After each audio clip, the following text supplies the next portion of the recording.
Have you ever thought that sometimes the greatest enemy isn't outside, but inside your own home? It sounds exaggerated, but it's the painful truth. I learned that in the hardest way possible. When I realized that the one who stole from me wasn't a stranger, wasn't a thief on the street. It was my own brother. The irony is cruel. We grow up believing that blood is a shield, that family is always a safe harbor. But what happens when that harbor turns into a storm? What happens when the person you trust the most is the very one digging the ground from under your feet? Nate Brooks's betrayal didn't just take my money. It took a part of my faith in people. And this story isn't just about numbers in a bank account. It's about manipulation, about how the brightest masks hide the darkest intentions. It's about the cost of blind trust.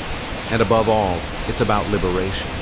Because in the end, it's not just about recovering what was lost, but learning how to cut the ties that hold us down. And that's what I'm about to show you. At first glance, Nathaniel Nate Brooks was the kind of person who could charm anyone. Always smiling, attentive, the perfect neighbor, the beloved brother. To everyone else, he seemed like the definition of kindness. But behind that facade, there was a darker side that few could see. It was like leaving a fox to guard the henhouse. Clever, convincing, but sooner or later, feathers would start disappearing. There had been little signs of manipulation all along. Ethan Miller, his brother, remembered half-truths and convenient lies that always seemed like accidents. Nate was like a seasoned magician. While everyone watched the glittering hand, the other hand was hiding the trick. And that trick came at a price: trust, time, and eventually, much more. The cruelest part was how easily people confused charm with character. Neighbors, friends, even relatives would swear Nate could never do wrong. But Ethan knew deep down that mask wouldn't last forever, and the heavy price of blind trust was about to come crashing down. Trusting Nate Brooks was like trying to fill a bucket with holes. Ethan Miller had done it countless times. Loans never paid back, favors that turned into blackmail, promises that crumbled like sand between fingers. Every act of generosity only fueled more manipulation. It was like signing a blank check and hoping it would be used responsibly. Ethan remembered the painful moments clearly, when he helped Nate pay off debts that never really existed, when he co-signed business deals that sank, when he believed in stories invented to gain sympathy. Anyone who has ever lent money or helped a family knows how hard it is to say no. But in Nate's case, every yes was another step into the trap. The cruel detail is that when you're inside the web, you don't realize you're being used. It's like rowing a boat with a tiny leak. At first it seems harmless, but soon the water starts filling up, and by the time you notice, you're sinking. For Ethan, these small betrayals were just the warm-up act for the ultimate blow. The day Ethan discovered the truth began like any other, but ended like a nightmare. He opened his bank statement and froze. His account was empty. Mysterious transfers, forged signatures, movements he had never authorized. It was like coming home to find all the drawers ransacked. Only this thief had the keys and shared his last name. The signs had been there. Fake receipts, strange contracts, sloppy explanations. It was like piecing together a puzzle where the pieces seemed wrong, until suddenly, the picture snapped into place. Nate hadn't just stolen money. He had stolen Ethan's trust, the most valuable currency of all. The betrayal hit on two levels. Financially, it was devastating, but emotionally, it was even worse. It was like expecting a storm outside and realizing the flood was coming from within your own walls. The shock was paralyzing, but Ethan knew there was no escape now. He had to confront Nate face to face. The confrontation felt like a courtroom without a judge. Ethan laid out the papers, bank statements, contracts, signatures. Across from him, Nate remained calm, as if they were discussing the weather. He denied everything with the cold precision of a trained actor, ready to defend his lie at any cost. Denial wasn't his only weapon. Nate twisted facts, tried to flip the roles. "You never trusted me, Ethan," he said. Or, If I did something, it was for us, for the family. It was the same script of emotional abusers everywhere, where the guilty turned the victim into the villain. Each word was calculated to destabilize Ethan. But the more Nate clung to his version, the more the mask began to slip. It was like staring at a wall full of cracks. No matter how much paint you throw on it, the fractures keep spreading.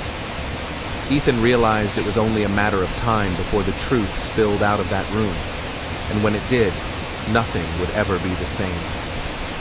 When the truth began to leak beyond those walls, Nate's mask couldn't survive. Ethan no longer had to fight alone. It was as if the curtain had been yanked open and the audience finally saw the real play. Olivia Harris was the first to confront Nate directly, recalling past events that now made perfect sense. It was like putting together the missing pieces of a long-forgotten puzzle. Even Daniel Reed, the cousin who always said, "I don't get involved in family fights," couldn't stay silent. The evidence was too strong, the testimonies too clear. Neutrality became impossible. It was like standing in front of a burning building and pretending not to feel the heat. The room that once gave Nate control was now filled with skeptical stares. The most powerful voice came from Grace Whitmore, the aunt everyone respected. When she finally spoke, there was no more room for lies. Her words rang out like a church bell in dead silence. "Enough, Nate. We all see you now." That moment was catharsis. For Ethan, it felt like years of oppression collapsing in an instant. But there was still one final step: justice and true liberation.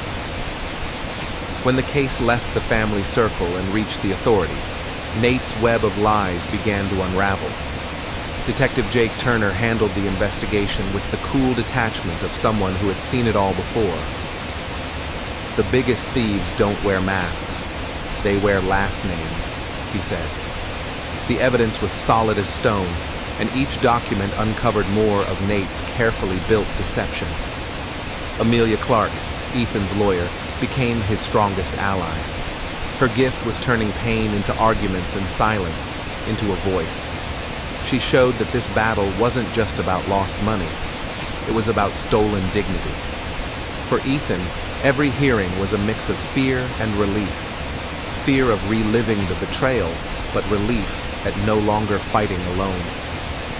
The verdict came through the firm voice of Judge Victoria Hayes. By sentencing Nate and forcing his removal, she didn't just close a case. She opened the door to healing. Ethan understood then that reclaiming the money wasn't the true victory. Real freedom came from cutting toxic ties, even those bound by blood. And in that break, something stronger than revenge was born. The chance to rebuild life without chains from the past. And in the end, do you know what Ethan Miller's greatest lesson was? That true value doesn't lie in recovering every dollar, but in recovering peace of mind. Cutting toxic ties, even those bound by blood, demands courage. And courage is something all of us need, whether in relationships, in work, or in the way we deal with ourselves. So let me ask you, how many times have you trusted someone who didn't deserve it? How many times have you ignored obvious signs, hoping this time will be different? Maybe your struggle doesn't involve a brother and an empty bank account, but it surely involves people or situations that drain your energy and steal your dreams. If this story resonated with you, it's time to act. Start by asking yourself, what do I need to cut away in order to be free? Share your answer in the comments. Your story might inspire someone else. And don't forget, subscribe to the channel, turn on notifications, and stay with me, because here you'll always find stories that provoke, move, and transform.